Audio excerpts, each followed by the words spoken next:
Danes pa malo drugače. Zadnjih 30 let se ukvarjam z biznisom, svojim zasebnim biznisom. Skoraj 30 let, mogoče ga še mesec fali, sploh ne pomembno. Ampak vsak dan srečujem fenomenalne ljudi. In ravno včeraj sem bil z enim izjemnim človekom spet pogovor v njegovi firmi, ker so se pripravljali na sestanke in urejevali neke take stvari, ki so zelo preproste, splošne in se v tem mentorskem in coaching biznisu dnevno dogajajo. Vsak dan srečam izjemne ljudi. Ampak čisto vsak dan. In dolgo časa sem se zmotil, ker nisem tega vedel, ker nisem tega razumel. Tudi če grem na pusti otok in sem sam na tem otoku, bom srečal nekega izjemnega človeka. Če ne drugje, v odsevu morja. Največji problem je v tem, da jaz tega na začetku nisem razumel.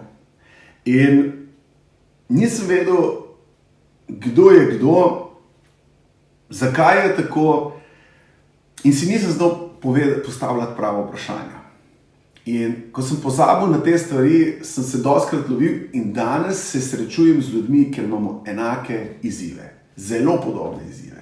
Zato sem narisal tale graf, da ne bom pisal, dokler govorim z vami, vam bom sem nekaj razložil. Obstaja ta trikotnik nekih interaktivnosti, ki jih delamo vsak dan. Na eni strani je moje podjetje, ki me identificira, jaz, moje podjetje, kakorkoli. Na drugi strani so kupci, ki so zelo pomembni, z njimi se veliko ukvarjam, se želim veliko ukvarjati. In tukaj spodaj so posredniki, sponzorji. To so neki ljudje, s katerimi delam, ko dostikrat ljudje, kadar delajo z veletrgovci, rečejo, aha, to so naši kupci. Posredno ja, ampak pravi kupci so uporabniki, ne? Se pravi, z vsemi temi tremi stvari se moram ukvarjati, ampak ko gremo v moje podjetje, pa je v ozadju še polno stvari, pa so ozadju zaposleni, pa so ozadju dobavitelji, pa so ozadju vse druge stvari, vsi procesi, ki se morajo zgoditi. In jaz sem ta trikotnik zelo dobro vedno razumel. Vedno sem se trudil, učil sem se od najboljših prav to. Pozabil sem pa na to, jaz. Kaj imam jaz od tega? Nisem si znal pravo vprašanje postaviti. Vedno sem hotel biti samo uspešen podjetnik. Nikoli pa nisem vedel, kdo sem jaz oziroma kaj bi pravzaprav jaz rad počel.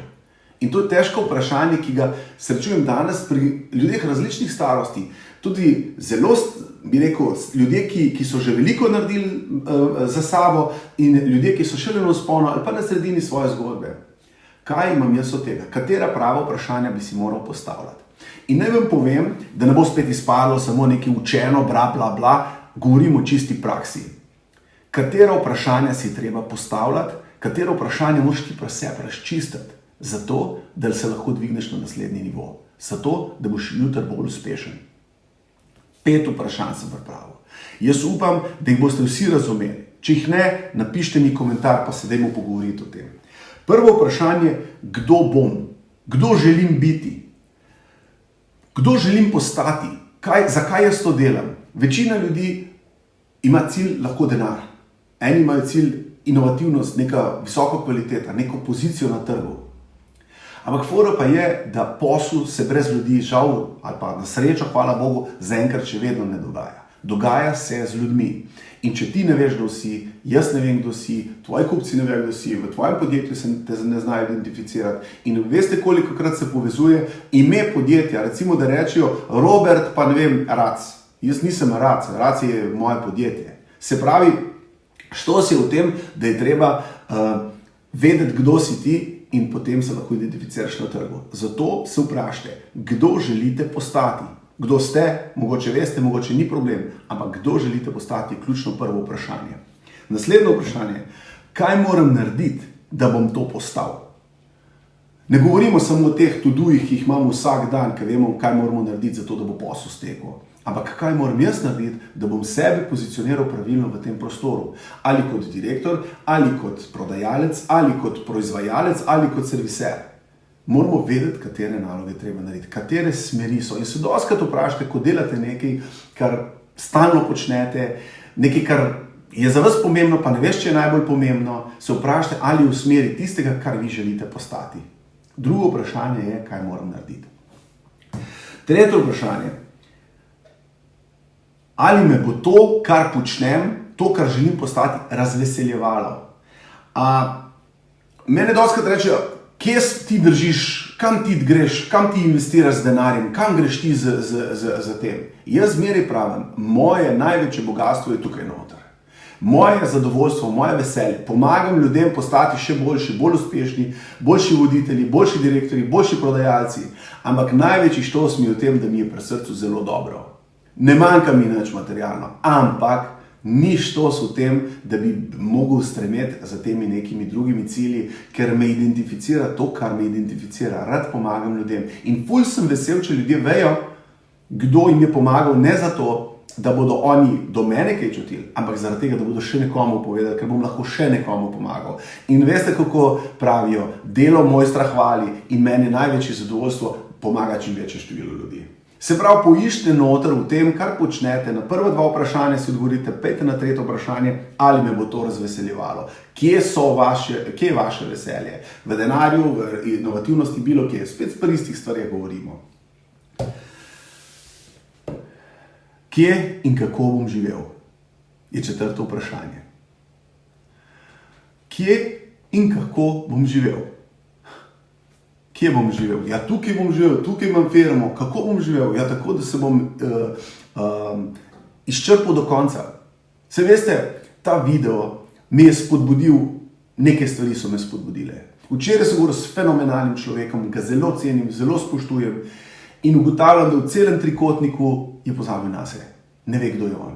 In ta druga stvar, ki me je danes prizadela, je ta, da sem videl smrtnico ene mlade menedžerke. In sem rekel, kako garanje celo življenje pozabila nase in se je zgodilo. Zgodilo se lahko marsikomu. Zgodi se, ne vem, zakaj se zgodi. Nočem vedeti, zakaj se zgodi. Nočem vedeti, kdaj se bo meni zgodilo. Ampak hočem pa vedeti, kdaj, kje, kako bom živel.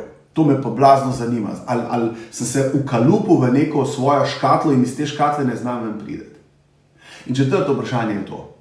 Ne vam povem še 5. vprašanje, da ne bom predolg in da ne bo spet nekdo se počutil, da je izgubil čas z mano. To si totalno ne želim. Če ni zate video, takoj ga nehaj gledati, brez veze.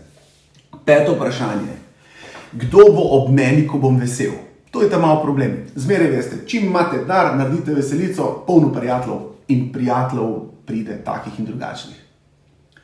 Kdo bo z mano, ko bom vesel in kdo bo z mano, ko bom žalosten? Mogoče še bolj pomembno. Razmislite, to je 5. ključno vprašanje.